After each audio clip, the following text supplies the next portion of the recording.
All right. Got some pictures of all these beautiful girls. There we go. And Boyd. How you doing? And Dale and Linda Joe. Tony Mooses. Hi, Tony. I'm taking some pictures. I'll say hello in just a minute.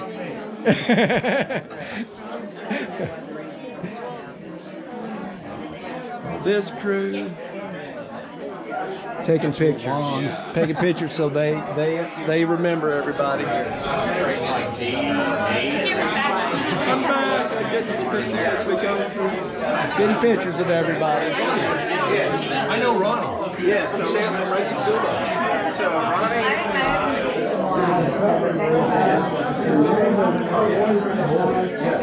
And all. If you don't like it, keep it in mind. I would say it's the best chicken All right. We're going to serve some dessert in a minute. Mom and Dad are going to cut their cake again in a minute, as they did 70 years ago with each other. That's absolutely right. And we're going to give a toast. But before I give the toast, I have everybody's attention, so I wanted to tell a little story.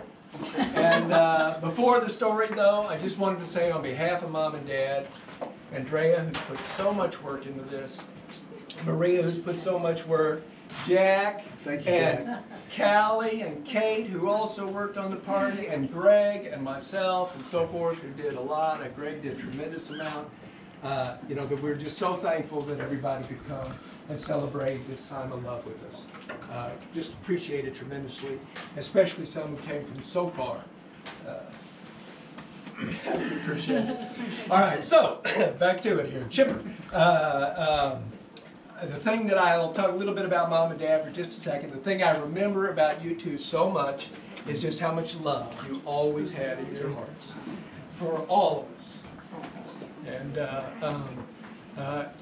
Mom and Dad were very supportive of us as kids and very supportive of each other. In particular, I remember Mom being so inspirational. She used to tell Greg and myself that we could do anything we set our minds to. She was always there for us, very supportive, and always there to support Dad in everything he did. And I have a story, an example, the New York driving story. Mom and Dad know it well, and some of you have heard it. They were driving in New York. I think they had baby Greg in the back of the car, and Candy knows the story well. And Dad needed to know where he was going, so they pulled over to the side to look at the map for just a second.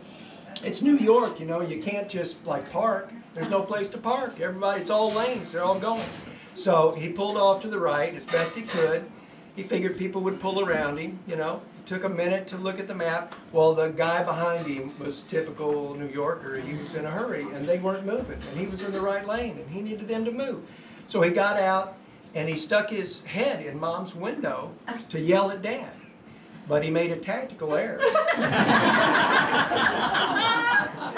He came a little too close to Mom. And she reached out and grabbed him by the tie and pulled him right on in there where she could get his attention. Probably he had post-traumatic stress syndrome. Probably couldn't wear a tie for years, I would imagine. Anyway, that's the story about Mom. That's a true story. Absolutely true story. And that shows how much gumption Mom has and how supportive she has always been of Dad. And Dad was also very inspirational. The story I have about him is a true story also. The one I remember best, and I told this at you guys' 60th wedding anniversary, is when I was a kid, the first car I had was a Volkswagen that Dad used to commute back and forth to work in. And it rains in Houston and so forth. And so it rained one day, and I'm like 16, what do I know? There was some water in the road. I figured, this Volkswagen is a good car. I'll drive right through that water, no problem. Well, I got out in about 2 feet of it, and the car was floating. It kind of floated off to the side a little bit, and then it sank. And I thought, oh man, so I had to make the call to Dad, you know, oh Dad, I ran the car into a lake kind of here. So he said, don't worry, no problem, we'll fix it up, I'll come get you. So he comes, drives, he gets me, we haul the car home, tow it home with his Oldsmobile, and then I got to go to work. So he says, well, take the Oldsmobile, you know, my Oldsmobile 98. I don't know if any of you remember the Oldsmobile 98, but it's about the size of that kitchen, a little bit larger. And so I take the Oldsmobile, you know, I was very... You didn't sink it too, did you? Well, wait till the story goes. He wished I sunk it. After work, a couple of the young buddies of mine wanted to go out, and there was a few young girls that wanted to go too, so that was pretty exciting for a 16-year-old. And I had a big car, so we figured, well, we'll go in the Oldsmobile 98.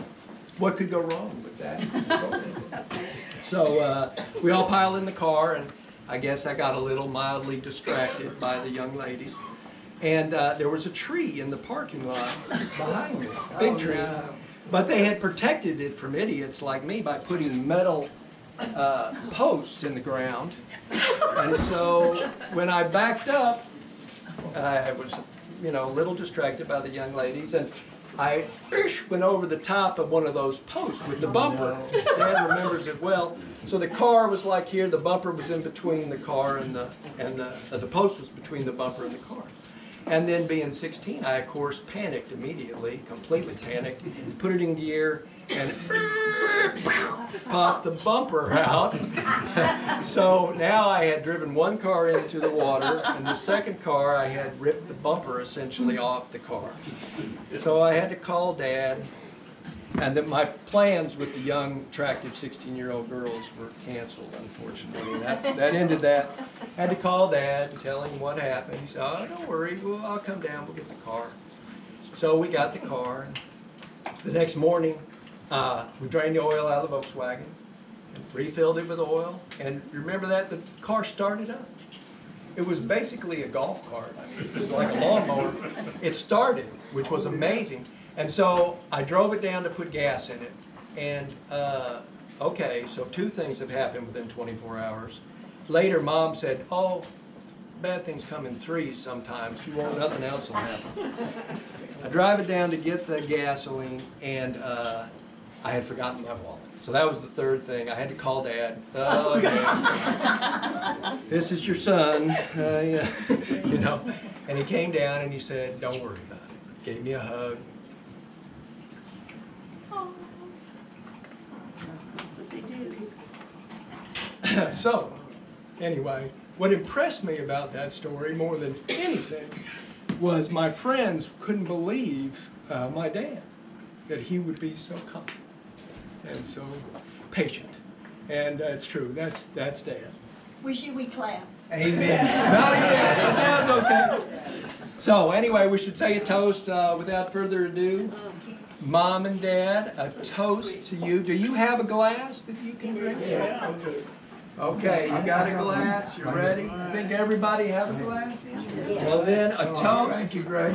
Cheers. A toast to say you taught us a lot about love, about what it means to be a partner in life, what it means to be a parent in life, what it means to be a good friend. You guys are an inspiration to all of us. Congratulations. Wow. That's amazing. Cheers. Thank you. Thank you. Amen. Now, Andrea's going to bring a cake. You guys can cut it. Is that going to work?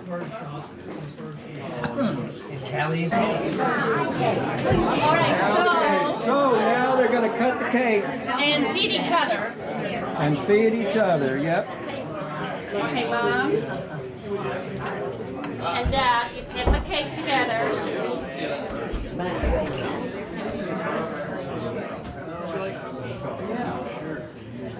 Okay.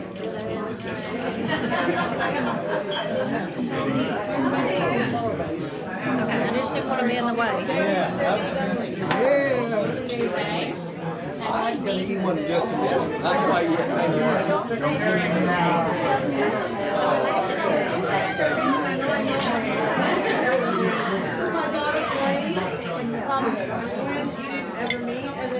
You can feed each other now. Okay, thank you. No, you have to feed each other for everybody. Just like,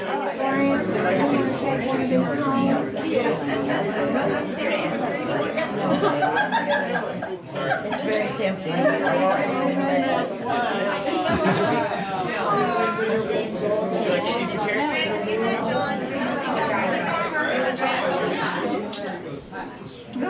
okay, Daddy, now you feed Mommy.